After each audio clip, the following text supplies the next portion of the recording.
संगम की बेला है सुहानी, संगम की बेला है सुहानी, ये समय है बड़ा वरदानी। संगम की बेला है सुहानी, ये समय है बड़ा वरदानी। ये समय है बड़ा वरदानी, ये समय है बड़ा वरदानी, ये समय है बड़ा वरदानी, ये समय है बड़ा वरदानी। संगम की बेला है सुहानी, ये समय है बड़ा वरदानी। संगम की बेला है सुहानी, ये समय है बड़ा वरदानी।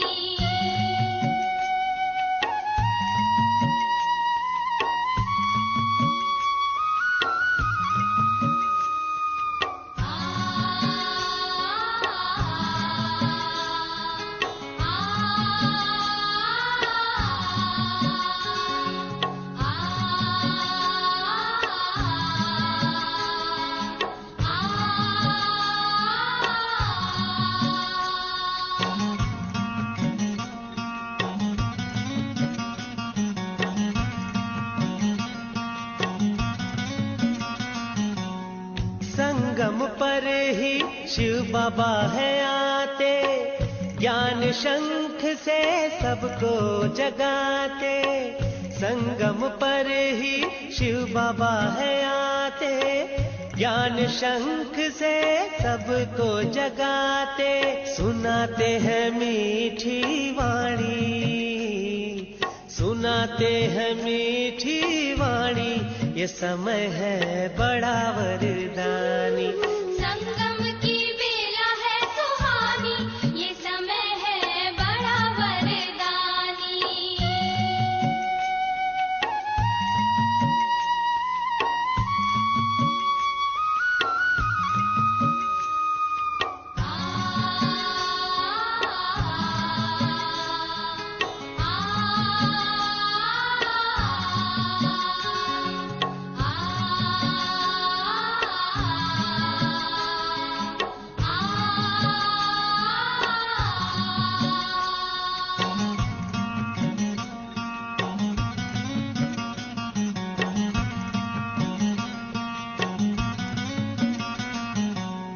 संगम पर ही ब्राह्मण बनते, सम्मुख शिव से बातें करते। संगम पर ही ब्राह्मण बनते, सम्मुख शिव से बातें करते। मिलन मिला इसकी निशानी, मिलन मिला इसकी निशानी, ये समय है बड़ा वरदानी।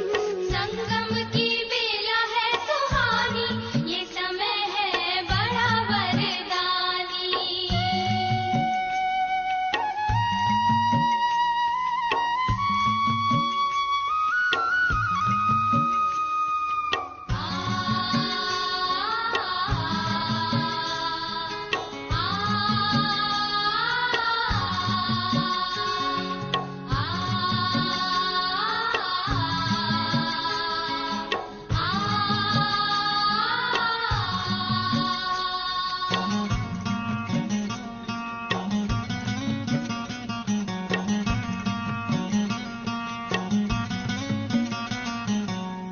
हीरे जैसा जीवन है मिलता, दिव्य गुणों से जीवन खिलता। हीरे जैसा जीवन है मिलता, दिव्य दिव्य गुणों से जीवन है खिलता, सत्य नारायण की है कहानी, सत्य नारायण की है कहानी, ये समय है बड़ा वरदानी। संगम की बेला है सुहानी, ये समय है बड़ा वरदानी। ये समय है बड़ा वरदानी, ये समय है बड़ा वरदानी, ये समय है बड़ा वरदानी, ये समय है बड़ा वरदानी। संगम की बेला है सुहानी, ये समय है बड़ा वरदानी। संगम की बेला है सुहानी, ये समय है बड़ा वरदानी। संगम की बेला है सुहानी, ये समय है बड़ा वरदानी।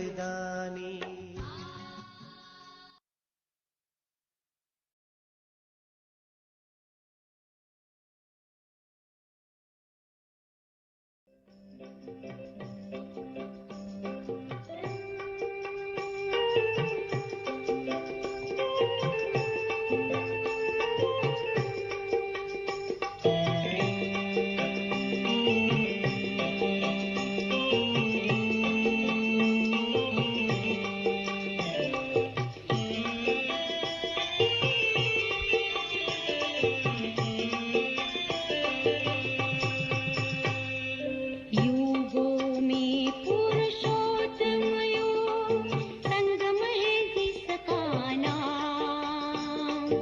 इस युग में सृष्टि पर आते हैं परमात्मा शिव भगवान। युगों में पुरुषोत्तम योग, संगम है जिसका नाम। इस युग में सृष्टि पर आते हैं परमात्मा शिव भगवान।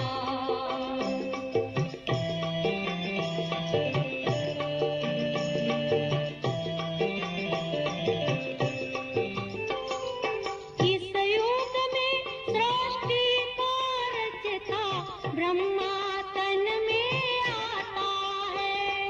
बूढ़े ब्रह्मा तन के द्वारा दुनिया नई बनाता है। इस युग में सृष्टि का रचता ब्रह्मा तन में आता है। बूढ़े ब्रह्मा तन के द्वारा दुनिया नई बनाता है। निराकार साकार द्वारा करता है सबका वो कल्याण। इस युग में सृष्टि पर आते हैं परमात्मा शिव भगवान।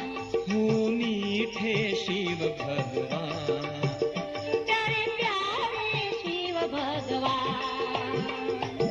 युगों में पुरुषोत्तम योग, संगम है जिसका नाम। इस युग में सृष्टि पर आते हैं परमात्मा शिव भगवान।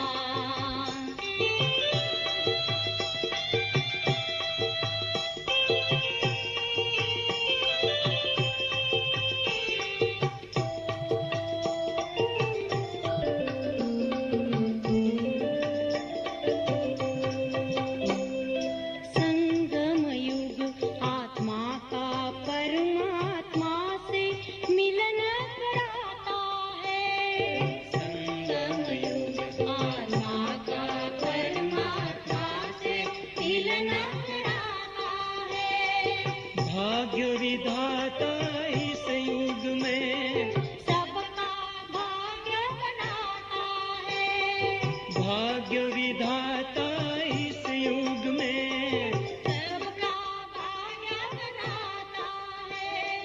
इसी समय शिव पिता से हमें मिलते हैं अमर वरदान। इस युग में सृष्टि पर आते हैं परमात्मा शिव भगवान। हो मीठे शिव भगवान।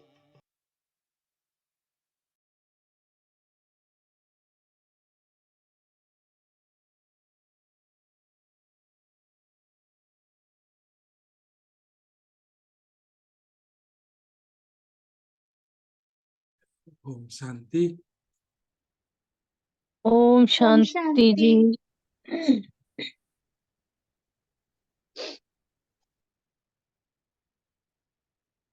शांति। जी ओम शांति।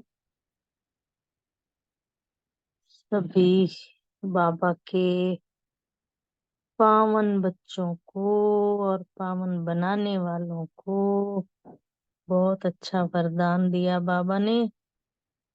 बाबा कहते हैं तुम होली हंस हो।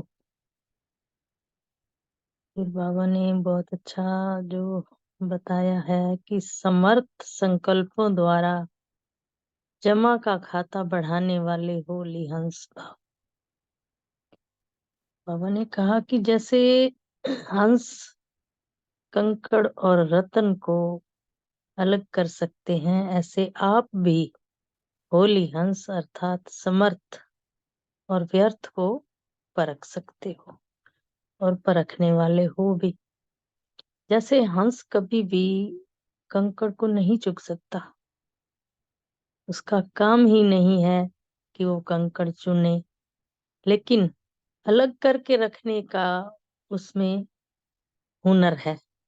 जो हंस होते हैं वो कंकड़ को अलग कर देते हैं और कभी भी ग्रहण नहीं करते।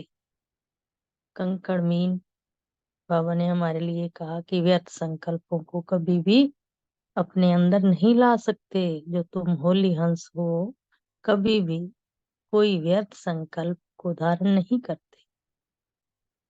और व्यर्थ तो बहुत समय सुना, बोला, किया, लेकिन उसके परिणाम में सब कुछ गवाया।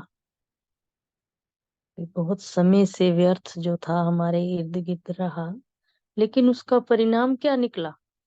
कुछ भी नहीं ना। समय भी गवा दिया, धन भी गवा दिया, तन की भी कमी आ गई, दुखों में भी घिरे रहे, व्यर्थ में रहे। तो फिर बाबा कहते हैं अब वो समय खत्म हो गया। जब तुम होली हंस बन गए तो अब गंवाने वाले नहीं बने, अब तो तुम जमा का खाता बढ़ाने वाले हो। कोई भी अपना घाटा करने वाले हंस नहीं होते, वो सदा जमा के खाते को बढ़ाते हैं। ओम शांति बहुत अच्छा वरदान है। आगे जो स्लोगन दिया बाबा ने वो भी बहुत सुंदर। स्वयं को ईश्वरीय मर्यादाओं के कंगन में बांध लो तो सर्व बंधन समाप्त हो जाएंगे। बहुत अच्छा है। आज मैंने एक और बात पढ़ी है, मोबाइल में ही आती है, यूट्यूब पे बहुत कुछ आता रहता है। आज बाबा ने कहा है कि एकांत प्रिय बनना माना किनारा करना नहीं, लेकिन एक की याद में रहना और सदा रहना और अपने आत्मिक स्वरूप द्वारा साइलेंस की शक्ति का विकास करना। अच्छा लगा मुझे, मैंने कहा सभी से शेयर करूं। फिर आगे एक लाइन और भी है, एकांत प्रिय बन अपने संकल्प शक्ति को शुद्ध और श्रेष्ठ बनाओ। कोई भी समय को वेस्ट नहीं करो, इसलिए बेस्ट बनो। ओम शांति। शुक्रिया बाबा, शुक्रिया मेरे मीठे मीठे परिवार का। ओम ओम शांति। शुक्रिया माता जी। आज 18 दिसंबर 2023 के साकार महावाक्य रिवाइज करते हैं। आज बाबा ने कुंभ का अर्थ समझाया है कि आत्मा और परमात्मा का मिलन ही जो है वो सच्चा सच्चा संगम है, कुंभ है। और इस मिलन से ही जो है तुम पावन बनते हो। यादगार में जो है फिर उसका मेला मनाते हैं, जो कुंभ के मेले लगते हैं, कितनी वहाँ भीड़ होती है। तो ऐसे ही आत्मा भी जो है इतनी सारी आत्माएं एक परमात्मा से मिलती हैं। तो एक बहुत ही सुंदर ये योग का पॉइंट है कि जैसे परमात्मा सागर है और इतनी सारे वो टिमटिमाते चमकते सितारे उस सागर से मिलन मना रहे हैं। ज्ञान की जो नाजुक बातें हैं उन्हें समझाने की बहुत सयानप चाहिए। ये भी एक नया वर्ड बाबा ने याद करा है, सयानप, है ना। बहुत समझ चाहिए, मतलब ज्ञान को समझने के लिए भी समझ चाहिए। बाबा कितना सुंदर लैंग्वेज है ये, समझने के लिए समझ। तो युक्ति से जो है ज्ञान मार्ग और भक्ति मार्ग को सिद्ध करना है। ऐसे समझाना है जैसे चूहा फूंक भी देता है और काट भी लेता है। तो सर्विस की युक्तियां रचनी है। तो कुंभ मेले पर प्रदर्शनी लगाकर अनेक आत्माओं का कल्याण करना है। ये एक स्थूल सेवक बाबा पॉइंट दे रहे हैं।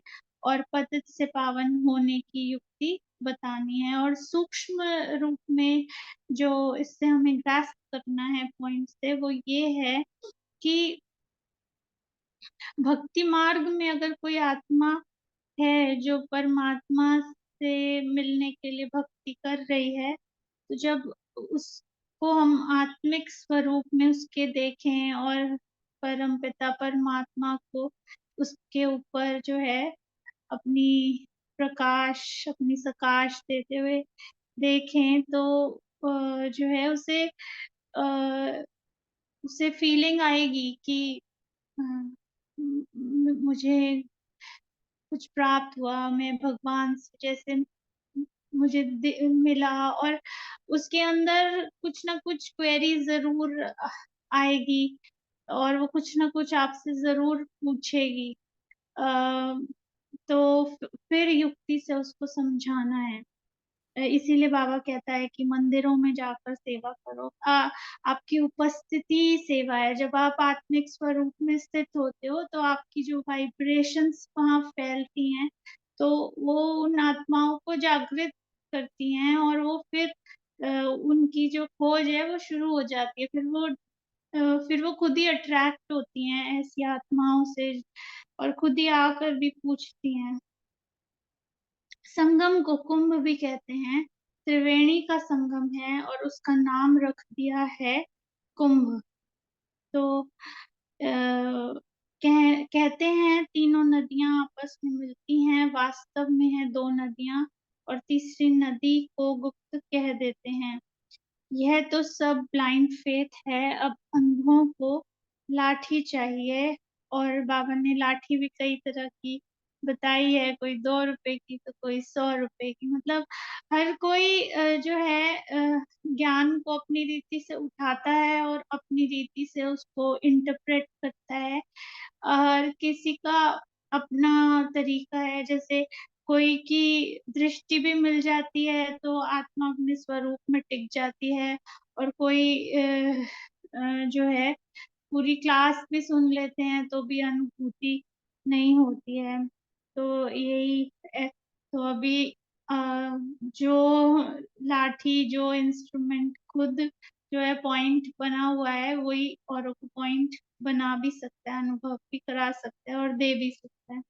जैसे अभी हमने देखा 2 बहनों का पाठ है ना, दोनों विदेश से आई और दोनों की ही जो है स्थिति कितनी श्रेष्ठ थी। और दोनों ने एक ही बात के ऊपर फोकस किया कि इस पाठ को नहीं जाना है सतयुग में, है ना, आत्मा को जाना है। और हम पाठ में ही फंसे हुए हैं, उसी को ठीक करने में लगे हुए हैं और आत्मा पे फोकस ही नहीं है कि वो तो है ही ठीक, वो तो है ही, वो तो सदा ही शांत है, सदा ही सुख स्वरूप है, सदा ही प्रेम स्वरूप है। पर हम पाठ को बनाने में जो है फंस जाते हैं। तो वो मतलब वो माया मन में फंस जाते हैं। आगे आप सभी शेयर करें। Thank you. ओम शांति।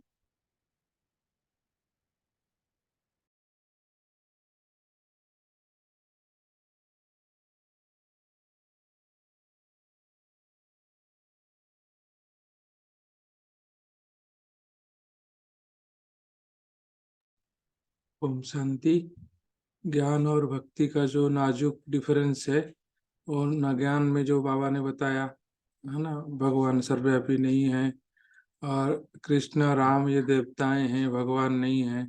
तो इस चीज को बड़ा नाजुक चीज है, इसको भी बड़ा जो सयाने बच्चे हैं, जिसके बुद्धि में जो सामने हैं होते हैं, उन्हीं के हिसाब से समझाना, उनको पूरा पूरा मतलब उनके बुद्धि में डाल देना कि सच में यही ये जो बोल रहा है सही है, भक्ति में तो हमने क्या क्या किया था। तो ये भी समझाने के लिए भी सयानापन चाहिए, सयाना होना चाहिए, ताकि ज्ञान में निश्चय बुद्धि चाहिए और भक्ति का भी ज्ञान होना चाहिए, भक्ति में कैसे कैसे हम किए हैं वो भी ज्ञान होना चाहिए। ओम शांति।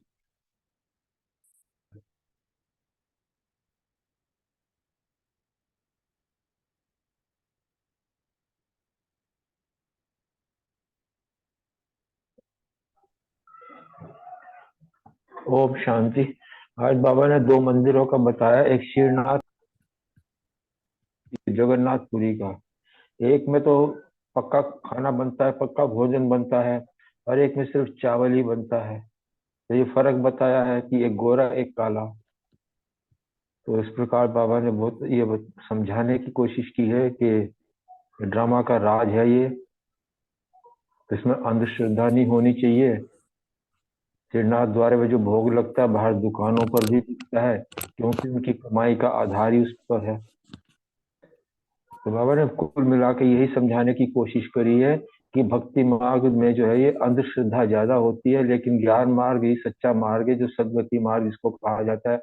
जैसे गंगा स्नान के बारे में लोग कहते हैं कि गंगा स्नान से जो सदगति होती है। अब वो तो अब हम बच्चों को पता चला है कि गंगा के जो स्नान करने से जो है कभी सदगति नहीं हुई है। अगर सदगति हुई होती तो हरिद्वार में रहने वाले जितने हैं वो सब जो है सदगति को प्राप्त हो गए होते, या त्रिवेणी पर रहने वाले उन सबकी सदगति होती है।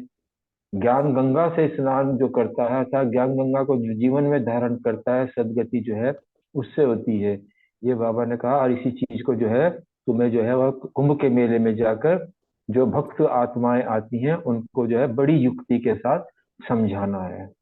ओम शांति। ओम शांति।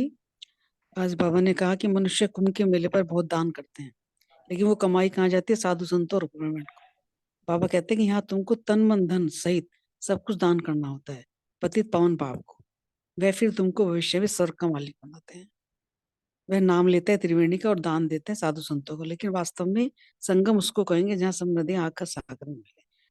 वहां सागर तो है नहीं, यहाँ तो नदियां आपस में मिलती है ना। तो कह रहे नदी और सागर के मिलन को ही सच्चा सच्चा मेला कहा जाता है। ओम शांति। ओम शांति। आज समझाने के टाइम या सर्विस के टाइम बाबा ने एक और ध्यान खिंचवाया कि हमें ना हमेशा निरंकारी रहना है और साइलेंस का भी यूज करना है। कई बार कोई ऐसे प्रश्न आते हैं, कोई आती है, कोई बहस करता है, तो साइलेंस का भी यूज करना है। तभी जो आज बाबा ने कहा ना, अंधों की लाठी हो, तो अंधों की लाठी का जो टाइटल दिया बड़ा सुंदर, तभी उसको हम साकार कर पाएंगे। बाकी बाबा ने एक और कहा कि रिलीजन इज माइट, अर्थात धारणा, धारणा में शक्ति है। तो उसको कंपैरिजन किया कि उस रिलीजन में क्यों शक्ति नहीं है, क्योंकि वो धारणा नहीं है। Religion is might. Thank you. बाकी एक और भी बताया कि हम ऐसी सीताएं हैं, जगदी जोत होंगी तब हम, हाँ सजनियां, तब हमारा बेड़ा पार हो। Thank you.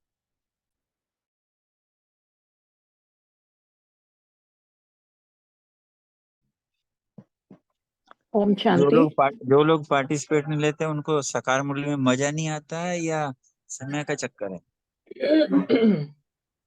मतलब बड़ों ने इस मुरली को भी उससे ज्यादा महत्व दिया है, और महत्व भी कम नहीं है। ओम शांति। ओम शांति। आज की सकार मुरली में बाबा ने हमें होली हंस बनाया है और बाबा ने ज्ञान और भक्ति का डिफरेंस भी बताया है। आज की मुरली शुरू करते हैं। अब 28 जून 1977 की मुरली है। मुरली का हेडिंग है वेस्ट मत करो और वेट कम करो। सर्व खजानों को महादानी बन दान करने वाले, अपने शक्तियों के खजानों में संपन्न हो, विश्व कल्याणकारी आत्माओं प्रति बाप दादा बोले। आवाज से परे अपने निराकारी स्टेज और आकारी स्टेज, यहाँ इशारों की भाषा ज्यादा है, अर्थात मूवी है। दोनों ही स्थिति में साकारी सृष्टि के समान आवाज नहीं है। ऐसे आवाज से परे स्थिति अच्छी लगती है। मुख द्वारा सुनना सुनाना, इससे ऊपर अपनी वृत्ति द्वारा व दृष्टि द्वारा व वाइब्रेशंस द्वारा व अपने श्रेष्ठ अनुभवों के प्रभाव द्वारा किसी आत्माओं की सेवा करना, अर्थात सुनाना व परिचय देना, संबंध जोड़ना, इसके अनुभवी हो। जैसे वाणी द्वारा संबंध जोड़ना इसके अनुभवी हो, वैसे वाणी द्वारा डायरेक्शन मिले कि इन आत्माओं की वृत्ति व दृष्टि व श्रेष्ठ अनुभवों के प्रभाव से सेवा करो तो कर सकते हो, व सिर्फ वाणी द्वारा कर सकते हो। जैसे वाणी द्वारा आत्माओं को बाप से संबंध जुटाने के नंबरवार निमित्त बनते हो, वैसे अपनी सूक्ष्म स्थिति के व मास्टर सर्वशक्तिवान व मास्टर ज्ञान सूर्य की स्थिति द्वारा आत्माओं को स्वयं के स्थिति व बाप के संबंध का अनुभव, पावरफुल वातावरण, वाइब्रेशंस व स्वयं के शक्ति स्वरूप के संपर्क से उन्हें भी करा सकते हो। बाबा आज श्रेष्ठ अलग अलग अभ्यास बता रहे हैं, क्योंकि जैसे समय समीप आ रहा है, पांडव सेना के प्रत्यक्ष होने का प्रभाव गुप्त रूप में फैलता जा रहा है। सेवा की रूपरेखा समय प्रमाण और सेवा प्रमाण परिवर्तन अवश्य होगी। जैसे आजकल भी साइंस द्वारा हर चीज को क्वांटिटी की बजाय क्वालिटी में ला रहे हैं, ऐसा छोटा सा रूप बना रहे हैं। जो रूप है छोटा लेकिन शक्ति अधिक भरी हुई होती है। जैसे कि मोबाइल देख लो, चिप कितनी छोटी है, उसमें कितना डेटा होता है।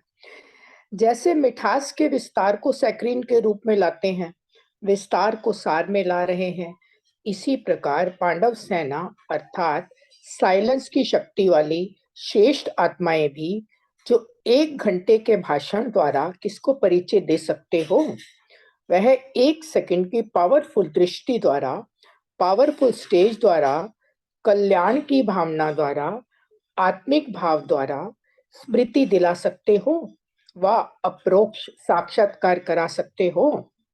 अभी ऐसी प्रैक्टिस की आवश्यकता है। इसके लिए 2 बातों की आवश्यकता बाबा ने कहा, जिससे ऐसी श्रेष्ठ सेवा के निमित्त बन सकते हो। वह कौन सी 2 बातों की तरफ विशेष अटेंशन दिलाते हैं? बाबा बता रहे हैं, वह जानते हो कौन सी 2 बातें हैं? एक तो चारों ओर यह अटेंशन दिलाते हैं कि कोई भी चीज वेस्ट मत करो, और दूसरी बात वेट कम करो। वह लोग तो शरीर का वेट कम करने के लिए कहते हैं, लेकिन बाप दादा आत्मा के ऊपर जो बोझ है, जिस बोझ के कारण ऊंची स्टेज का अनुभव नहीं कर पाती, तो इस वेट को कम करो। एक वेस्ट मत करो और दूसरा वेट कम करो। इन 2 बातों के ऊपर विशेष अटेंशन चाहिए। अपनी शक्तियां व समय वेस्ट करने से जमा नहीं होती, और जमा न होने के कारण जो खुशी व शक्तिशाली स्टेज का अनुभव होना चाहिए, वह चाहते हुए भी नहीं कर सकते। जैसे आप श्रेष्ठ आत्माओं का विश्व कल्याणकारी बनने का कार्य है, उसी प्रमाण समय व शक्तियां न सिर्फ अपने प्रति लेकिन अनेक आत्माओं की सेवा प्रति भी स्टॉक जमा होना चाहिए। इतनी शक्ति बाबा ने कहा है जमा होनी चाहिए, जो स्वयं भी यूज करें और औरों के प्रति भी हम यूज कर सकें। अगर वेस्ट ही होता रहेगा तो स्वयं भी अपने को भरपूर अनुभव नहीं करेंगे। जैसे आजकल की गवर्नमेंट भी बचत की स्कीम बनाती है, वैसे अपने प्रति आवश्यक समय व शक्तियों में से इकोनॉमी का लक्ष्य रखते हुए बचत करनी चाहिए, क्योंकि विश्व की सर्व आत्माएं आप श्रेष्ठ आत्माओं का परिवार है। जितना बड़ा परिवार होता है, उतना ही इकोनॉमी का ख्याल रखा जाता है। आप जैसा बड़ा परिवार और किसका है?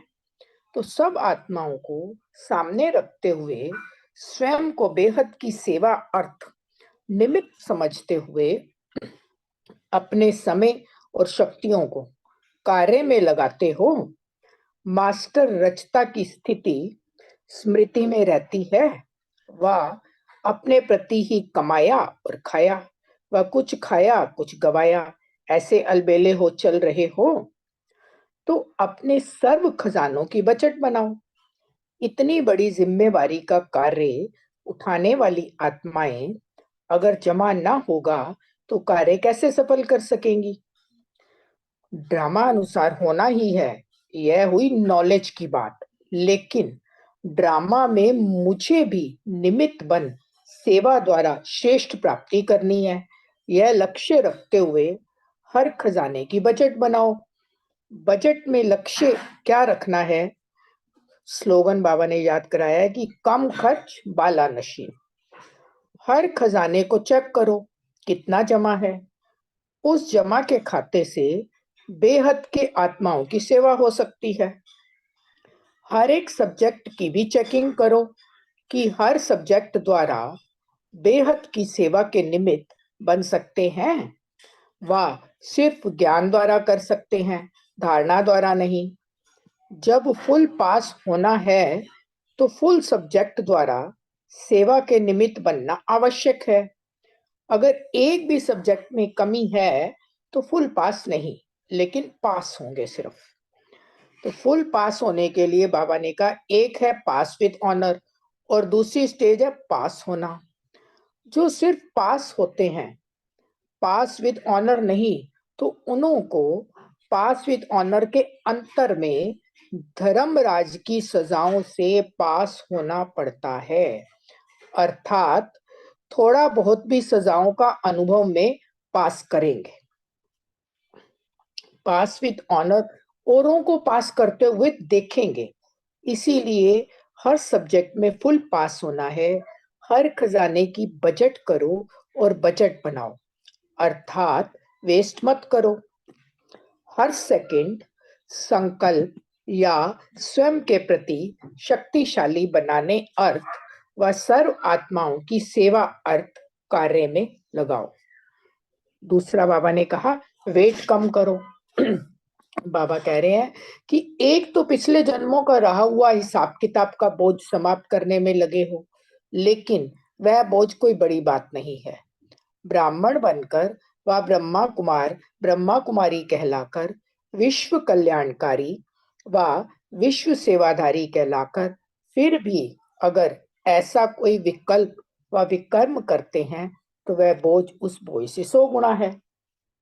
ऐसे कितने प्रकार के बोझ अपने संस्कारों के वश, स्वभाव के वश, ज्ञान बुद्धि के अभिमान वश, नाम और शान के स्वार्थवश, स्वयं के सेल्वेशन प्राप्त करने के वश व अलबेलेपन व आलस्य के वश अब तक कितने बोझ उठाए हैं। ये बाबा बता रहे हैं कि हमारी आत्मा पे कितने प्रकार के बोझ हैं। सदैव यह ध्यान पर रखना है कि ज्ञानी तो आत्मा कहलाते अथवा सर्विसेबल कहलाते।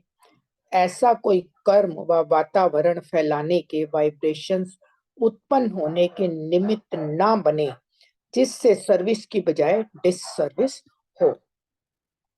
क्योंकि सर्विस भी हो, लेकिन एक बार की डिससर्विस 10 बार की सर्विस को समाप्त कर देती है। कितनी गहरी बात बाबा ने बताई है। जैसे रबर से तो मिट जाता है, वैसे एक बार की डिस सर्विस जो है वो 10 बार के सर्विस के खाते को खत्म कर देती है। और वह समझता रहता कि मैं तो बहुत सर्विस करता हूँ, लेकिन खाता खाली होने के कारण निशानी दिखाई भी देती है, लेकिन अभिमान के वश बाहर से मियाँ मिट्ठू बन जाते हैं। निशानी बताई अब बाबा ने। एक तो याद में शक्ति व प्राप्ति का अनुभव नहीं होता, अंदर की संतुष्टता नहीं होगी। हर समय कोई ना कोई परिस्थिति व व्यक्ति व प्रकृति का वैभव स्थिति को हलचल में लाने के व खुशी शक्ति खत्म करने के निमित्त बनेंगे। बाहर का दिखावा इतना सुंदर होगा जो अनेक आत्माएं उन्हें नाप रखने के कारण सबसे अच्छा खुश मिजाज और पुरुषार्थी समझेंगे, लेकिन अंदर बिल्कुल उलझन में खोखलापन होता है। नाम शान का खाता फुल होता है, लेकिन खजानों का खाता अनुभूतियों का खाता खाली के बराबर होता है, अर्थात नाम मात्र होता है। और निशानी क्या होगी? ऐसी आत्मा स्वयं विघ्नों के वश होने के कारण सेवा के कार्य में विघ्न रूप बन जाती है। नाम विघ्न विनाशक है, लेकिन बनते विघ्न रूप हैं। फिर बाबा कह रहे हैं, ऐसी आत्माओं के ऊपर समय प्रति समय के बोझ से वेट बढ़ने के कारण अनेक प्रकार के मानसिक व्यर्थ चिंतन व मानसिक अशांति ऐसे अनेक रोग पैदा कर लेते हैं। तो डिस सर्विस के कितने नुकसान बताए हैं बाबा ने। दूसरी बात, वेट होने के कारण पुरुषार्थ की रफ्तार तीव्र नहीं हो सकती। हाई जंप तो छोड़ो, लेकिन दौड़ भी नहीं लगा सकते। प्लान बनाएंगे कि या करेंगे, लेकिन सफल नहीं हो सकते। तीसरी बात बताई बाबा ने, ऐसी वेट वाली आत्माएं जो विघ्न रूप व डिस सर्विस के निमित्त बनती हैं, बाप को अर्पण किया हुआ अपना तन मन व ईश्वरीय सेवा अर्थ मिला हुआ धन अपने विघ्नों के कारण वेस्ट करती हैं, अर्थात सफलता नहीं पाती। उसके वेस्ट करने का भी बोझ चढ़ता है। इसीलिए बाबा ने कहा, पापों की गहन गति को भी अच्छी रीति जानो। अब क्या करना है? वेस्ट मत करो और वेट कम करो। धर्मराजपुरी में जाने के पहले अपना धर्मराज बनो, अपना पूरा चोपड़ा खोलो और चेक करो पाप और पुण्य का खाता क्या रहा हुआ है, क्या जमा करना है। और विशेष स्वयं प्रति प्लान बनाओ। पाप के खाते को भस्म करो, पुण्य के खाते को बढ़ाओ। बाप दादा बच्चों के खाते को देखते हुए समझते हैं माला माल हो जाएं। बरसात पड़ रही है, प्रकृति भी पाठ पढ़ा रही है। जैसे प्रकृति अपने मौसम व समय प्रमाण अपनी तीव्र गति से कार्य कर रही है, ऐसे ब्राह्मणों की कमाई जमा करने की भी अभी मौसम है। तो मौसम प्रमाण तीव्र रफ्तार से जमा करो। अच्छा, बहुत ही सुंदर बाबा की मुरली है। बाबा ने याद प्यार दिया। सदा फरिश्ते, वेटलेस अर्थात लाइट रूप, हर सेकंड और संकल्प में भी पिछला बोझ भस्म करते, भविष्य जमा करने वाले, सदा विश्व सेवाधारी स्वरूप में स्थित रहे आत्माओं को सर्व खजाने महादानी बन दान करने वाले, अपने शक्तियों के खजानों में संपन्न हो, शक्तियों द्वारा वरदानी बनने वाले रहम दिल आत्माएं, सदा विश्व कल्याणकारी आत्माओं को बाप दादा का याद प्यार और नमस्ते। हम बच्चों की भी बाबा को याद प्यार और नमस्ते।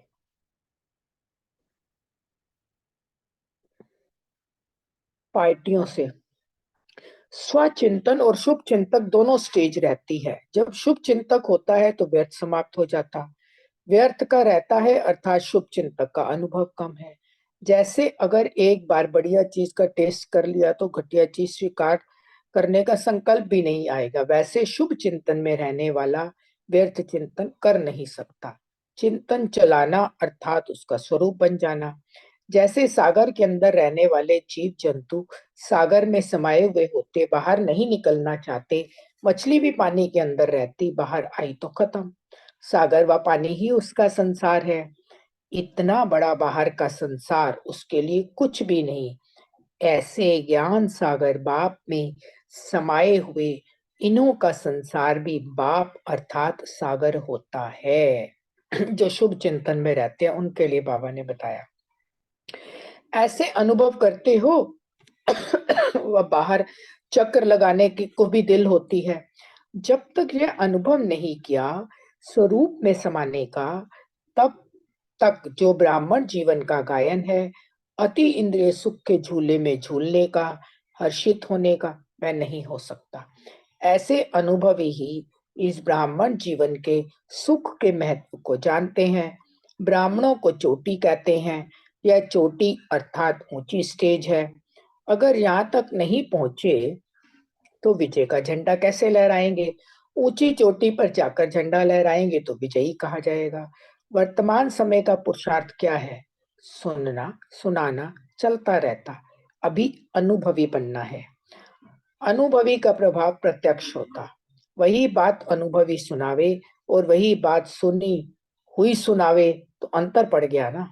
लोग भी अभी अनुभव करना चाहते हैं। योग शिविर में विशेष अनुभव क्यों करते? क्योंकि अनुभवी बनने का साधन है।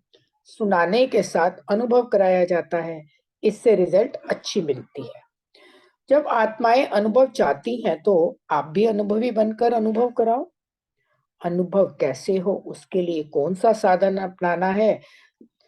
जैसे कोई इन्वेंटर वह कोई भी इन्वेंशन निकालने के लिए बिल्कुल एकांत में रहते हैं, तो यहाँ की एकांत अर्थात एक के अंत में खोना है, तो बाहर की आकर्षण से एकांत चाहिए। ऐसे नहीं सिर्फ कमरे में बैठने की एकांत चाहिए, लेकिन मन एकांत हो। मन की एकाग्रता अर्थात एक की याद में रहना, एकाग्र होना, यही एकांत है। एकांत में जाकर इन्वेंशन निकालते हैं ना, चारों ओर के वाइब्रेशन से परे चले जाते, तो यहाँ भी स्वयं को आकर्षण से परे जाना पड़े। फिर बाबा ने कहा, ऐसे भी कई होते हैं जिन्हें एकांत पसंद ही नहीं आता। संगठन में रहना, हंसना बोलना ज्यादा पसंद आता है, लेकिन वो तो हुआ बाहर मुक्ता में आना। अभी अपने को एकांतवासी बनाओ, अर्थात सर्व आकर्षण के वाइब्रेशन से अंतर्मुखी बनो। अब समय ऐसा आ रहा है जो यही अभ्यास काम में आएगा।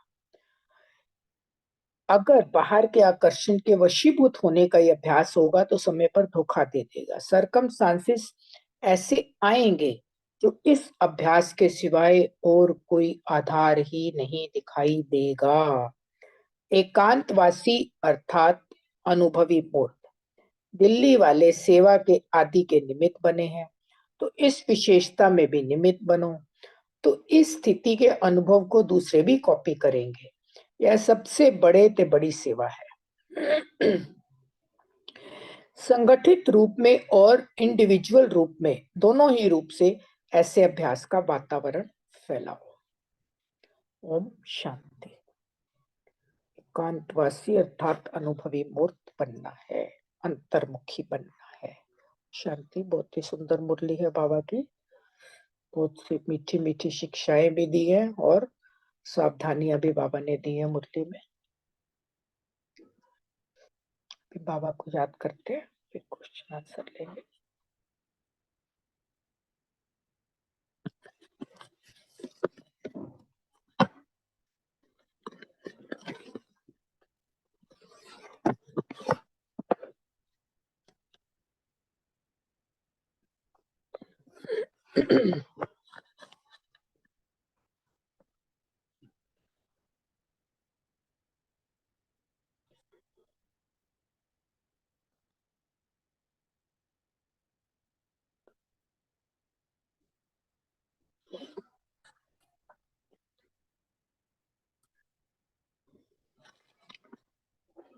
शांति। पहला क्वेश्चन रजनी बहन और रूमा बहन से है। मास्टर स्वर शक्तिवान व मास्टर ज्ञान सोरे की स्थिति द्वारा आत्माओं को कैसे अनुभव करा सकते हैं?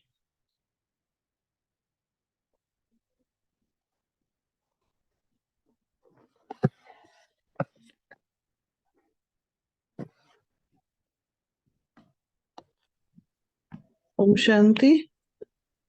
रूमा बहन है क्या? मेरे ख्याल तो दिख नहीं रही है।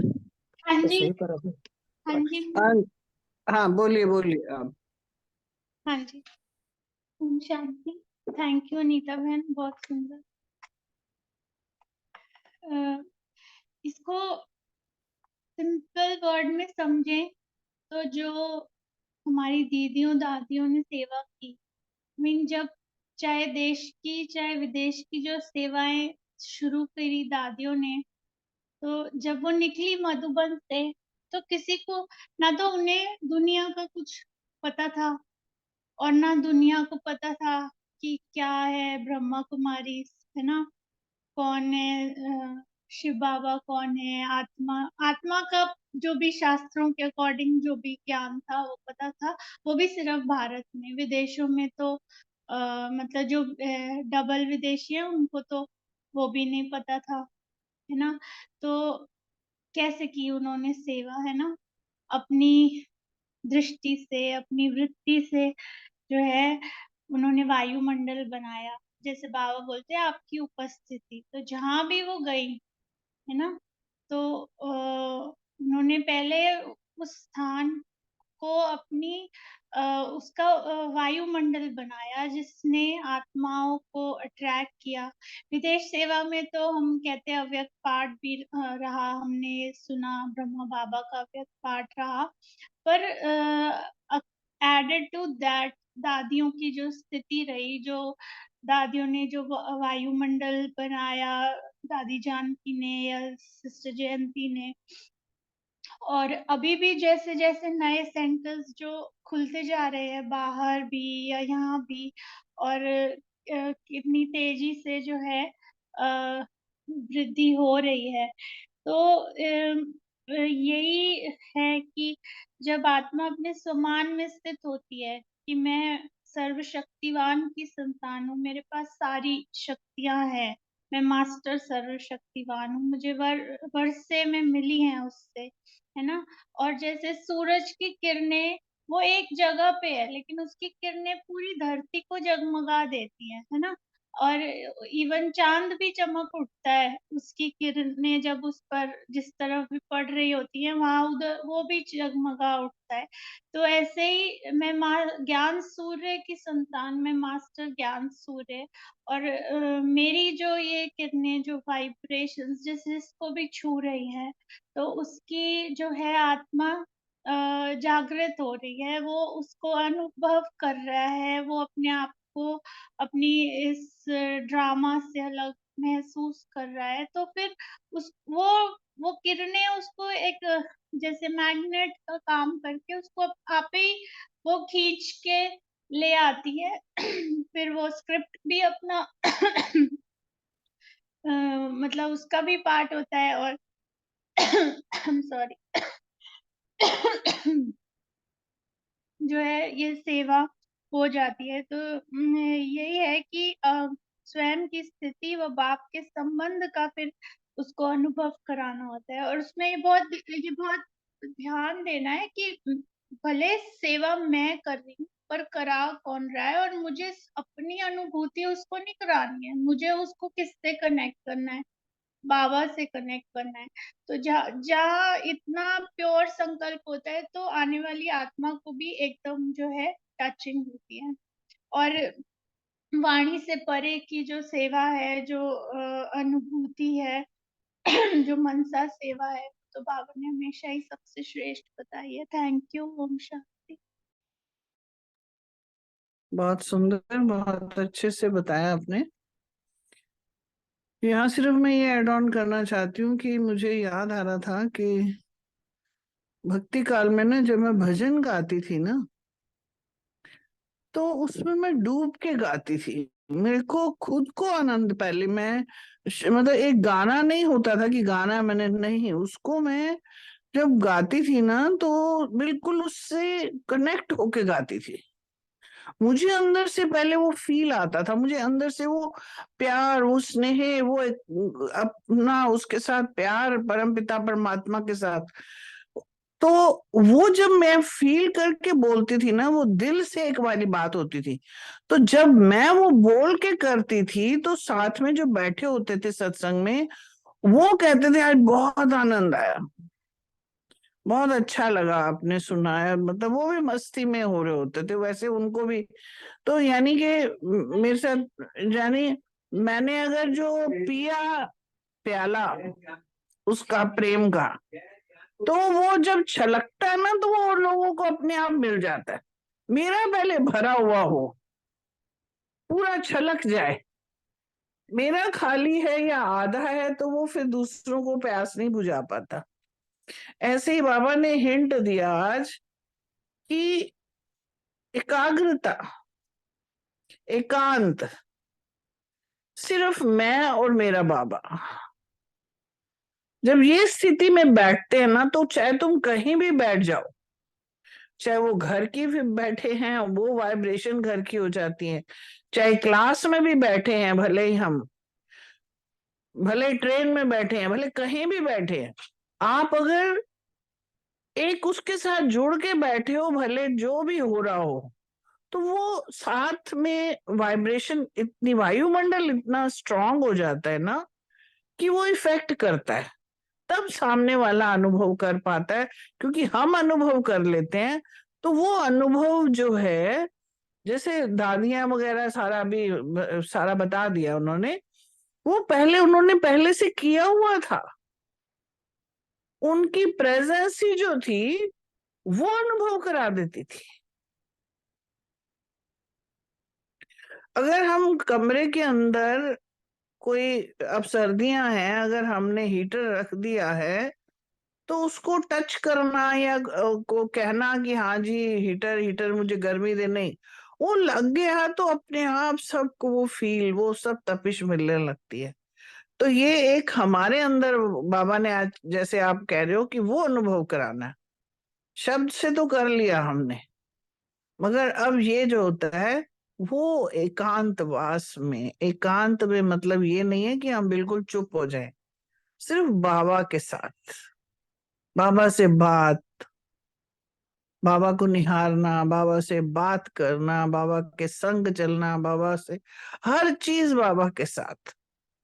तो वो अनुभव करते हुए जब हम करते जाते हैं ना, तो वो वाला अनुभव जो है उस सामने वाले को जो इफेक्ट कर देता है, और उसको भी वो पावर मिल जाता है। मास्टर सर्वशक्तिवान, उसकी सारी शक्तियां हमारे अंदर जब आ जाती है ना, तो वो चाहे कितना मर्जी वेट हो, सामने वेट लिफ्टर होता है ना, तो वो उतना मर्जी, जितना मर्जी है उतना वेट वो उठा के बड़ा आराम से दिखा देता है। तो ये अनुभव करा हुआ प्रैक्टिकली, और हम लोग करते भी हैं, चाहे वो शॉर्ट पीरियड के लिए भी करते हो। लगातार नहीं हो पाता होगा शायद, मेरा लगातार नहीं होता, मैं अपने लिए तो कह ही सकती हूँ। तो वो अनुभव हमने कराना है उनको। ओम शांति। ओम शांति, बहुत अच्छे से बताया। नेक्स्ट क्वेश्चन अर्चना बहन और प्रीति बहन के लिए, विस्तार को सार में लाकर कैसे आत्माओं को अनुभव करा सकते हैं? ओम शांति। सभी का शुक्रिया, बहुत सुंदर क्वेश्चन है। अब जो आज का टाइम है तो साइंस वाले भी क्वांटिटी के बजाय क्वालिटी में फेथ करने लग गए हैं, तो वो भी ना क्वांटिटी के बजाय क्वालिटी लाने की कोशिश कर रहे हैं। तो बाबा ने बड़ा अच्छा इसमें एग्जांपल दिया था, जैसे हम जूस वूस भी पीते हैं ना, वो मीठा नहीं डालते पर सैक्रीन डाल देते हैं, तो मिठास के में ना उसको भी विस्तार को सार में ले आते हैं कि स्क्रीन के रूप में। तो इसी तरह से ना जो अब हमें भी है साइलेंस की शक्ति द्वारा ना, एक सेकंड की पावरफुल दृष्टि और पावरफुल स्टेज द्वारा ना, और कल्याण की भावना, आत्मिक भावना द्वारा हमें सबको साक्षात्कार कराना है या स्मृति दिलानी है। तो बाबा कह रहे हैं ऐसी प्रैक्टिस करनी है कि हमारी इससे अब समय नहीं रहा कि हम भाषण दें और वो करें, कुछ सेकंड्स में ही विस्तार को सार में करके पावरफुल दृष्टि हो या हमारी स्टेज इतनी पावरफुल हो कि जिससे लोगों को अनुभव हो सके कि बाबा आ चुके हैं और बाबा का। तो बाबा कह रहे हैं कि ऐसे साक्षात्कार कराना है, तो इसके लिए जो 2 बातों की आवश्यकता है वो अगला क्वेश्चन है। तो ओम शांति, थैंक यू। ओम शांति। बाबा ने, जैसे प्रीति बहन ने बताया, साइंस का एक उदाहरण दिया है कि वो कोशिश करते हैं कि हर चीज को, बड़ी चीज को छोटे में, सार रूप में लाते जाएं। सैक्रीन की बात तो की, लेकिन हम देख भी रहे हैं जो साइंस के साधन है, पहले कितना बड़ा रूप होता था, अब सूक्ष्म होता जा रहा है।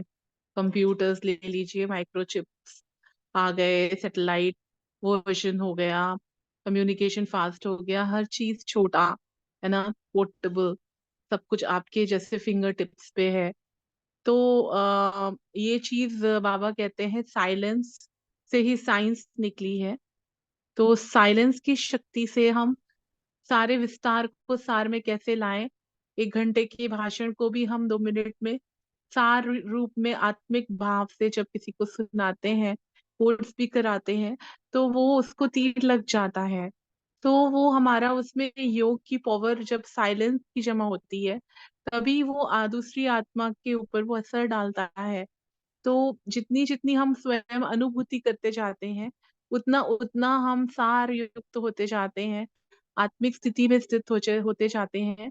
तो ऑटोमेटिकली जो हमारा भावना है वो सर्व तक पहुंचती ही है, चाहे वो मनसा सेवा हो, चाहे वो वाणी की सेवा हो, वो सबको अट्रैक्ट करती है। ओम शांति। Thank you. अच्छे से बताया, बहुत सुंदर। नेक्स्ट क्वेश्चन है, कौन सी बातों की तरफ बाबा ने दो अटेंशन दिलवाई है? ओम अशोक शांति। भाई और सुरेश भाई। ओम शांति। आज बाबा ने जो है विशेष तौर पे दो चीजें जो अटेंशन दिलाई है, वो एक था वेस्ट और दूसरा है वेट। वेस्ट जैसे संगम युग पर हमारे जो खजाने होते हैं, समय, संकल्प, श्वास, तो ज्ञान, गुण, शक्तियां ये हैं। दूसरे हमें जो अपने कर्म जो हैं, बोल हैं, चिंतन जो हम करते हैं, जो हमारे संकल्प हैं, ये कब बाबा ने कहा ये व्यर्थ की बातों पे। बाबा इस पूरे महीने की मुरलियों को उठा के देखकर, रोज साकार मुरली हो या अव्यक्त मुरली हो, उसमें आज के बाबा विशेष तौर पे जोर व्यर्थ के ऊपर दे रहा है कि अपना जो है व्यर्थ से अपने समय, संकल्प, श्वास को जो है व्यर्थ में मत लगाओ। क्योंकि संगम युग पे जो हमारी जमा का खाता जो हमें जमा करना है, वो इन्हीं चीजों से, इस व्यर्थ से ही, चाहे व्यर्थ के बोल हो, चाहे व्यर्थ के कर्म हो, चाहे व्यर्थ के संकल्प है, ये हमारी लीकेज रहती है। हम जो जमा करना चाहते हैं अपना खाता, वो जमा नहीं हो पाता है। इसी चीज को बाबा ने कहा है, इससे वेस्ट को जो है, व्यर्थ को जो है खत्म करना है। दूसरी बाबा ने जो बताया ये वेट, वेट है शरीर का वेट नहीं बाबा, ये आत्मा के ऊपर जो वेट पड़ गया है, अर्थात वजन, बोझ पड़ गया है। एक तो हमारे पुराने जो है संस्कारों का वेट हो जाता है, जो हम 63 जन्मों का संस्कारों को लेकर आए हैं।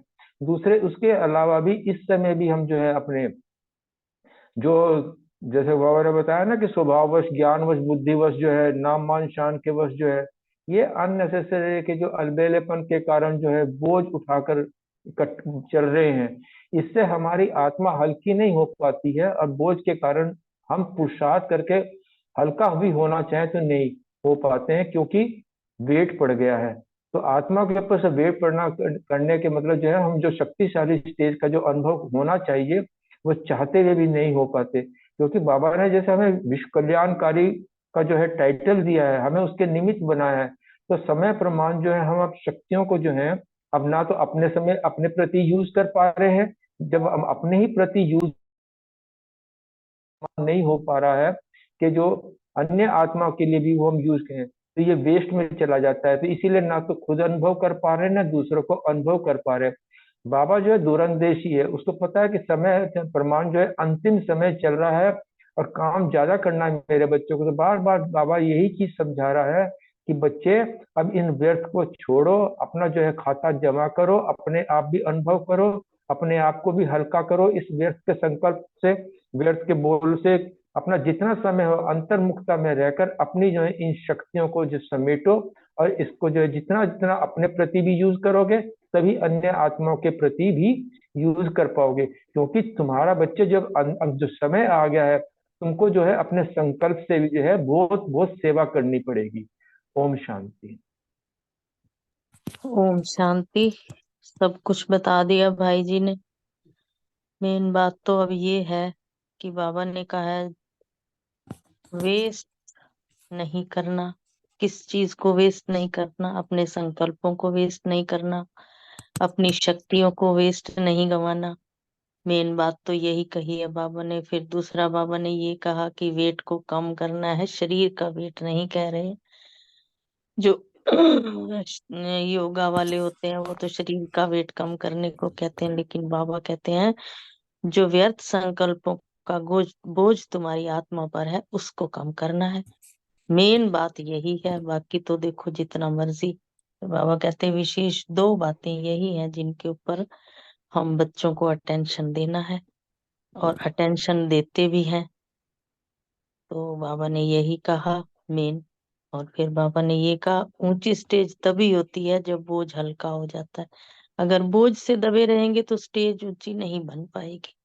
ओम शांति। शुक्रिया बाबा, शुक्रिया मेरे मीठे मीठे परिवार। ओम शांति। बाबा ने बचत की स्कीम बनाने के लिए बोला है, हम सब करते ही होंगे और ज्यादा टेंशन देंगे। नेक्स्ट क्वेश्चन है, इकोनॉमी ओम किस शांति। प्रकार ओम करनी? शांति। ओम शांति। ओम शांति। अभी वेट कैसे कम करोगे भाई?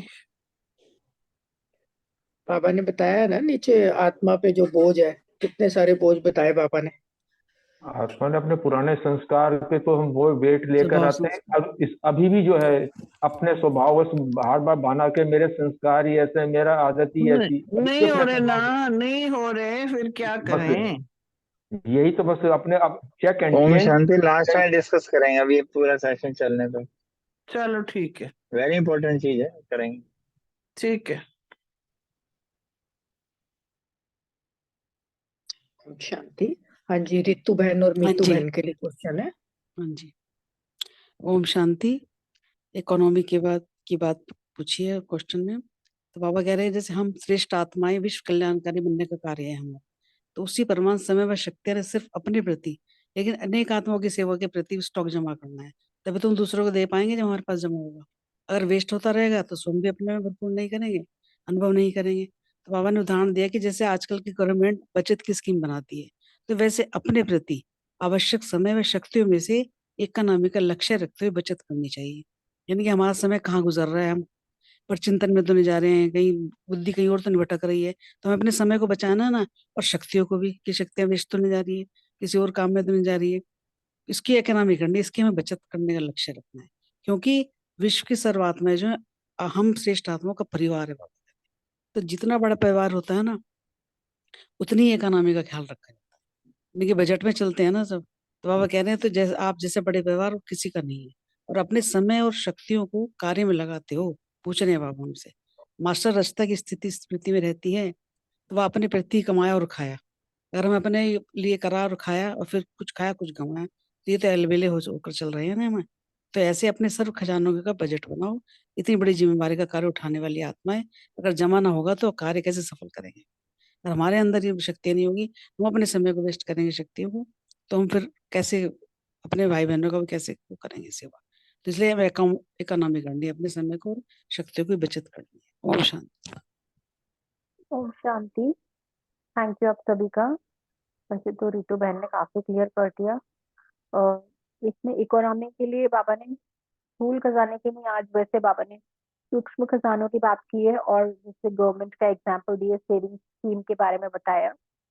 जैसे 2 घंटे की लाइट प्रोवाइड नहीं करेंगे तो बचत हो जाएगी, और पानी की भी बचत करेंगे, कहीं कौन सी पाइपलाइन बंद कर देते हैं तो चलो जी वहां से बचत हो गई। इस तरह से बाबा ने कहा कि बाबा के दिए खजानों में भी फिर वैसे ही बजट और वैसे ही स्कीम, सेविंग स्कीम बाबा ने कहा बनाओ, और इकोनॉमी पूरी करनी है। समय, श्वास, संकल्प, तन, मन, धन, इस तरह से सारी सूक्ष्म खजानों की इकोनॉमी।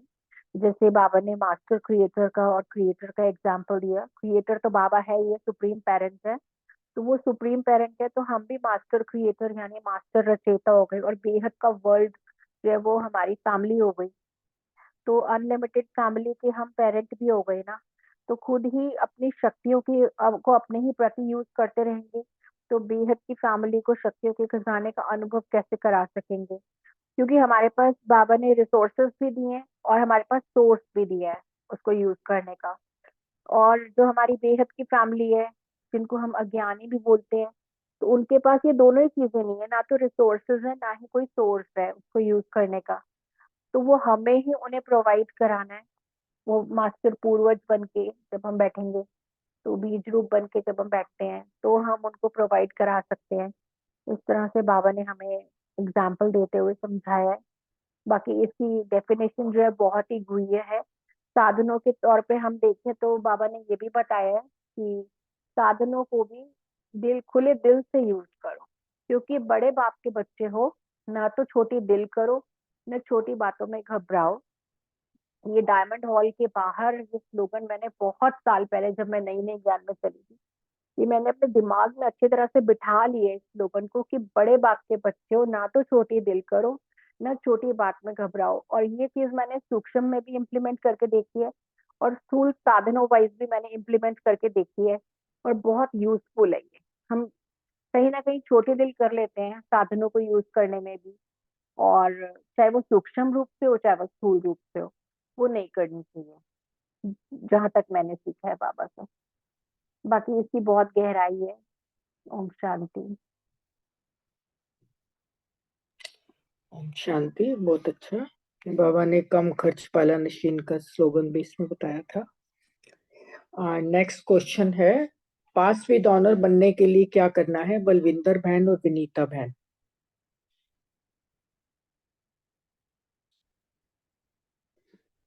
ओम शांति। वो दोनों नहीं है, तो पास विद ऑनर बनने के लिए थोड़ा मैं टच कर देता हूँ।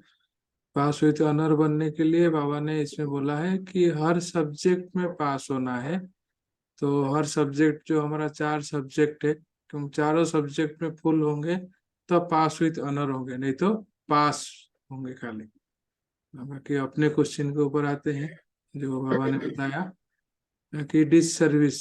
बाबा ने आज डिस सर्विस के लिए बड़ा थोड़ा सा स्ट्रिक्टली बोला है कि हमारे पास सर्विस नहीं करो तो अच्छी बात है, लेकिन सर्विस करो और डिस सर्विस हो जाए। लेकिन ये बात यहाँ पे आती है कि डिस सर्विस ऐसे जानबूझकर कोई नहीं करता, लेकिन डिस सर्विस हो जाती है क्योंकि हमारे ऊपर इतना बोझा है, हमारे संस्कार के कारण हो जाते हैं। कभी अपना अभिमान होता है ना, ज्ञान को थोड़ा ज्यादा समझ में आ गया तो अभिमान आता है, थोड़ा सा सेवा भी कर लिया तब भी थोड़ा अभिमान आ जाता है। तो ऐसे अनेक प्रकार से डिस सर्विस होता है, मान शान के कारण भी होता है। तो डिस सर्विस हो जाता है, हम जानबूझकर नहीं करते हैं।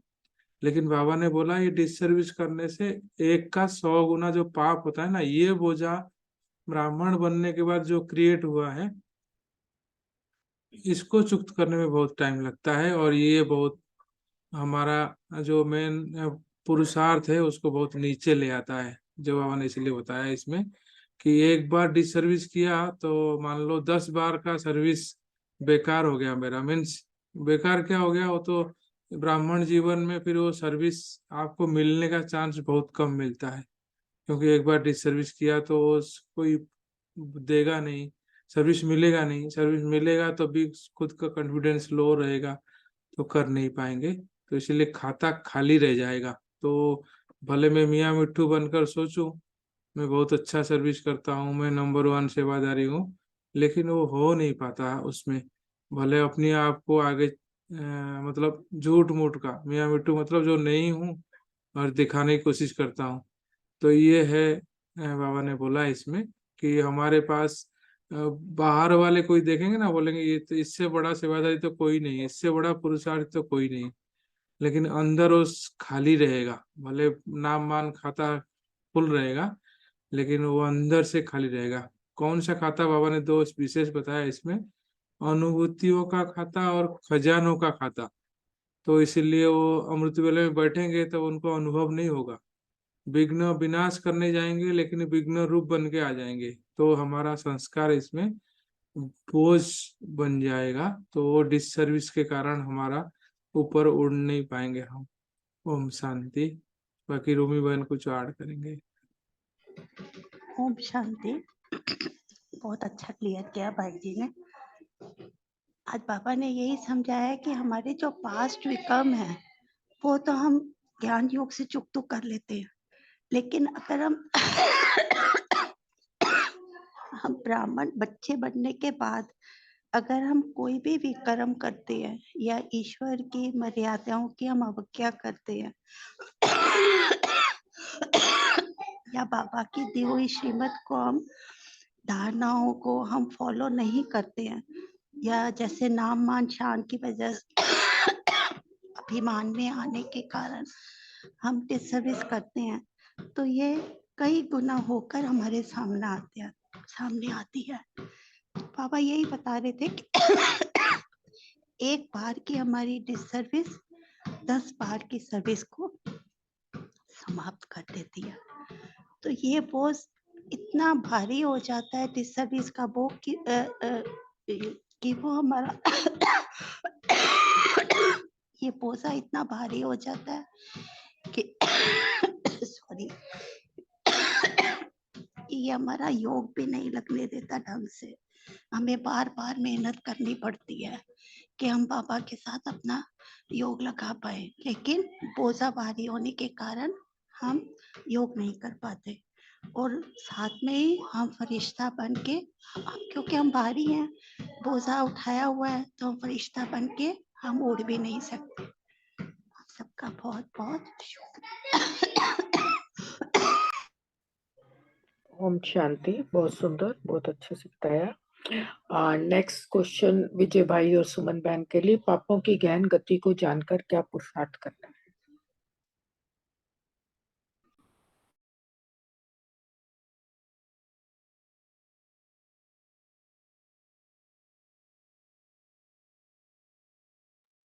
ओम शांति। सुमन मैम बोलो, आपको बोलना है। हाँ सुमन बहन बोलो पहले आप। ओम शांति। पापों की गहन गति को जानकर हमें ये पुरुषार्थ करना है। एक तो हमें एक की याद में रहना है, याद से शक्ति और प्राप्ति का अनुभव करना है, बार बार एकांत में जाना है, मन की एकाग्रता को बढ़ाना है, ज्ञान सागर में समाये रहना है ताकि बाहर की दुनिया का आकर्षण हमें आकर्षित ना करे, अलबेले नहीं बनना है, दिल शिकस्त नहीं होना है, अचल अडोल रहना है, स्वयं से भी संतुष्ट तथा दूसरों से भी संतुष्ट रहना है, व्यर्थ को समर्थ में बदलना है, आलस्य से दूर रहना है, खजानों का खाता तथा अनुभूतियों का खाता जो है वो भरपूर करना है, तन मन धन अपना जो है ईश्वरीय सेवा अर्थ लगाना है, अपना धर्मराज स्वयं बन अपना खाता चेक करना है और अपने कर्मों पर जो है बहुत गहराई से ध्यान देना है, वेस्ट नहीं करना है और वेट को कम करना है। और जो भी परिस्थिति, व्यक्ति, बातें बार बार हमें जो है वो परेशान करती हैं, उसे बाबा को अर्पण कर देना है। अपने समय, श्वास, संकल्प और शक्तियों को बचाना है, पापों के खाते को भस्म कर पुण्य के खाते को बढ़ाना है। ओम शांति। ओम शांति। थैंक यू सभी का, विशेष हमारी सुमन बहन का। अच्छा, इन्होंने विचार सागर मंथन करके चीजों को सम अप किया है। तो जैसे अपना प्रश्न है ना, पापों की गहन गति को जान करके हमें क्या पुरुषार्थ करना है। आज की मुरली का जो हेडिंग ही है ना, बेसिकली वेट, हाँ, वेस्ट मत करो, वेट कम करो। एक ना मेरे को बात याद आ गई है, 20 साल पुरानी। मतलब जैसे ना अपने सेंटर में पूरी लहर थी। क्या लहर थी कि एक प्रोजेक्ट चला, शुभ भावनाएं जमा करनी है और उसकी ना अकाउंटिंग भी करनी है। और एक्सेल फाइल में सभी की अकाउंटिंग की थी, सभी करते थे, सभी से जैसे फॉर्म भरवाया। मेरे को बाबूजी का भी याद है, मतलब ओल्ड एज होती थी, लिखने भी आता है। वो कह रहे हैं, मैं क्या आप भी भरो? तो वो कहते हैं मैं कैसे लिखूंगा? मैं कहने हम करवाएंगे, करेंगे। तो आई मीन एक पूरी लहर थी सेंटर में कि हर रोज 15 मिनट, 20 मिनट, 25 मिनट ऐसे भरने हैं उसके अंदर। तो I mean unless until there is a plan for anything you can't accumulate. I mean वो जमा का जो करना चाहिए वो कर सकते हैं। कहते हैं ना, कभी भी कुछ भी कर लेंगे तब चांसेस जो होने के कम रहते हैं। तो ऐसी जो स्कीम बने उसका ही फायदा है। जैसे आज की साकार मुरली में भी बाबा ने टच किया ना, कि जो है पुण्य की दुनिया और पाप की दुनिया, और खास करके हमें पुण्य के खाते में ना विशेष विशेष ध्यान देना है। जैसे रजनी बहन ने भी पॉइंट को उठाया था ना कि बोझा कैसे कम करें। उस जो हो गया जैसे हो गया, हार्डली मैटर, उस पे ध्यान ना देके हर रोज जो साकार मुरली में भी बाबा टच करता है ना पॉइंट डोंट्स का भी, कि मैं ये नहीं करना, ये नहीं करना, उस पे भी ध्यान दें और करने पे भी ध्यान दें, उसमें भी और इसमें भी। यहाँ जैसे सुमन बहन ने काफी पॉइंट को टच किया है। और जहां तक आप आज के स्लोगन को याद करोगे ना, कि जो ईश्वरीय मर्यादाओं में रहते हैं वो बंधन मुक्त हैं। ऐसे ही टचिंग था ना ऐसे करका। तो भाई आई मीन बंधन मुक्त या फ्री होना या फरिश्ता बनना, इजी करना, वो है सारी वो मर्यादाओं वाली बात ही। पर ना बस हम क्या कहते हैं ना, ज्ञान रत्नों से खेलते रहें या विचार सागर मंथन करते रहें, नए नए ढंग से करते रहें। अभी ना कुछ दिन से मेरे को एक और मजा आ रहा है। चाहे वो पहले सम्मान में लेते थे, और सम्मान को बदल के हमने वरदान में बदल दिया। वरदान में ऐसे बदल दिया कि जैसे आज का वैसे वरदान तो था ही होली हंस भाव, ऐसे ही जो है बंधन मुक्त भाव, ऐसे ही जो है ना ऊपर जो बाबा ने और कहा था कि अंधों की लाठी भाव, तो एक अलग से क्वेश्चन आया था। अपने आप ही कुछ ना कुछ नवीनताओं से करते रहे तो दिन भर इसमें या उसमें हम खोए रहेंगे ना, तो हम नीचे नहीं रहेंगे। और जो एक और रोमा बहन ने एक पॉइंट को टच किया था ना, या जो अभी दो विदेशी बहनों ने जो क्लासेस कराई, तो वाकई में पहली बहन से मैंने ये वाला नहीं सुन पाया, किसी को कुछ मेन पॉइंट लगे तो शेयर कीजिएगा। पहले वाली से तो ये पकड़ लिया था हमने कि सत्य स्वरूप के अभी भी बार बार ध्यान देते हैं ना आत्मा का। जस्ट कोई भी बात है एकदम ऊपर चले, मेरा सत्य स्वरूप क्या है, मेरे को क्या लेना है किसी चीज से। तो बार बार उस अशरीर बनने में करने में, तो ये कुछ ऐसी चीजें जो बाबा ने बताई है, फिर एक बार बार ध्यान रखें। बाबा कहते ही ना एक एक सेकंड कीमती है। अब सीजन है, जैसे होता है ना बिजनेसमैन के भी सीजन होते हैं, बीज बोने के सीजन होते हैं, वहाँ वो सीजन नहीं होएगा तो कुछ नहीं होएगा। ऑफ सीजन में कुछ नहीं होता, तो अब सीजन है, सीजन में कोई मिनट कोई सेकंड कुछ भी हो ना, तो हम उस कमाई में लग जाए कैसे भी। और इस कमाई के तो ना जोड़ना पड़ेगा, जिसकी जो भी कहूँ जिम्मेवारी है कुछ भी होंगी ना कर दी, वो तो बहुत अच्छे से करनी है। उनके साथ ही चीजों को जोड़ दो, कैसे भी करके जोड़ दो। जब आप एसोसिएट करोगे, किसी भी तरीके से एसोसिएट करोगे, कुछ काउंटिंग में करोगे, कुछ ऐसे फिजिकल एक्टिव से जुड़ते रहोगे, तो वेट तो बाबा की बताई हुई सारी बातें हम शेयर कर रहे हैं, वेट तो कम होना ही है। शिव भगवान नवाज। Thank you very much, all the best, take care.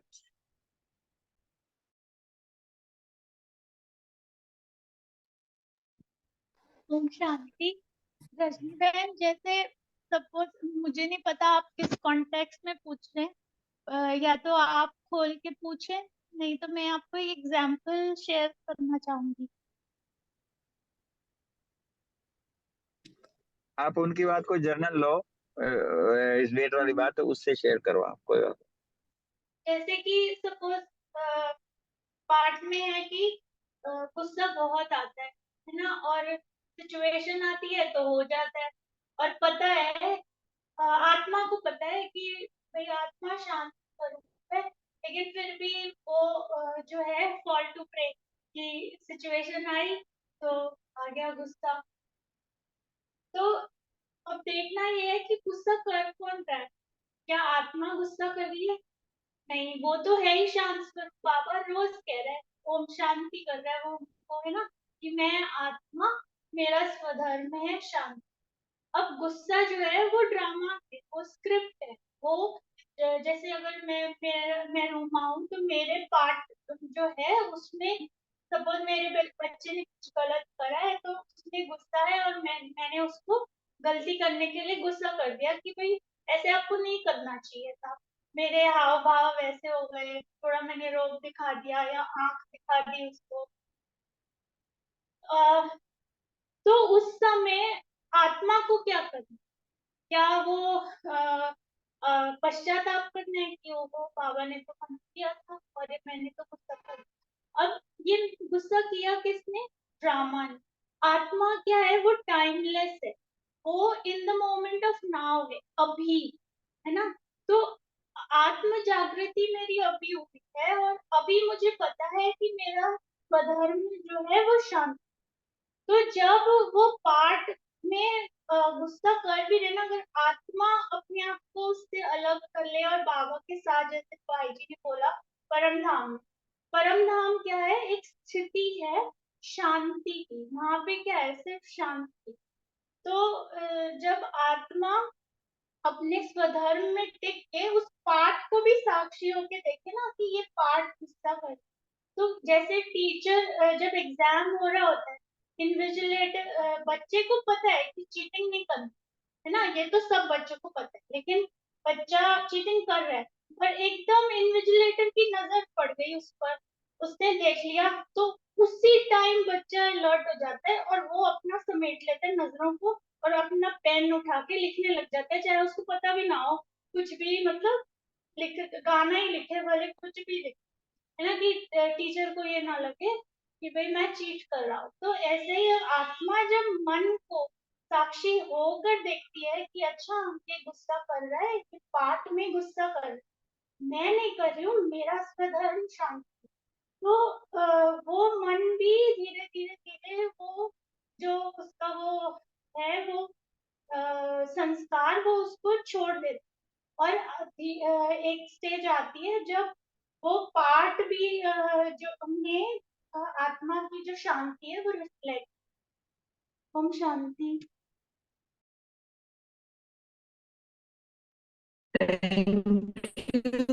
बहुत अच्छे से क्लियर किया आपने, शुक्रिया आप सबका।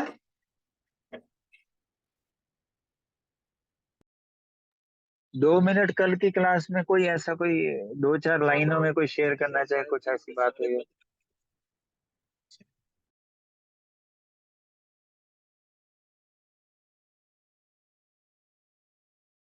ये बहुत इम्पोर्टेंट लाइन थी कि सतयुग में कौन जाएगा, ये पार्ट जाएगा सतयुग में, ये आत्मा जाएगी। इसके ऊपर अगर थोड़ा सोचे तो बहुत सारे इसके अंदर भेद।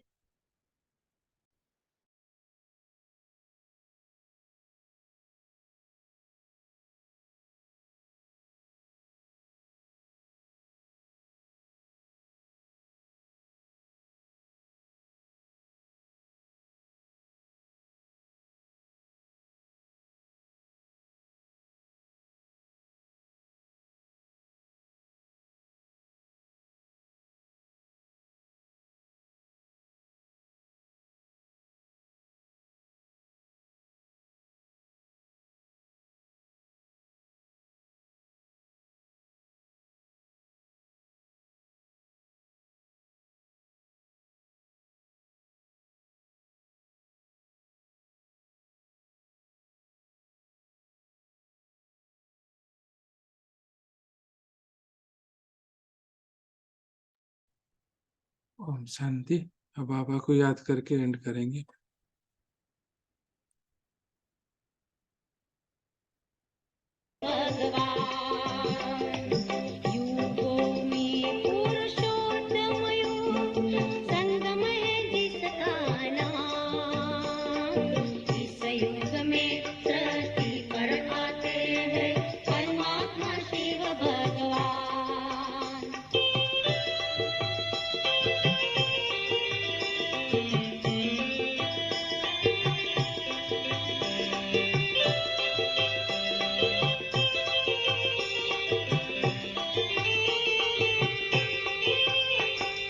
चैतन्य रूप में देव देविया यहाँ तपस्या करते हैं। भक्तों की सब मनोकामनाएं यहाँ ही पूर्ण वो करते हैं। चैतन्य रूप में देव देविया यहाँ तपस्या करते हैं। भक्तों की सब मनोकामनाएं यहाँ ही पूर्ण वो करते हैं।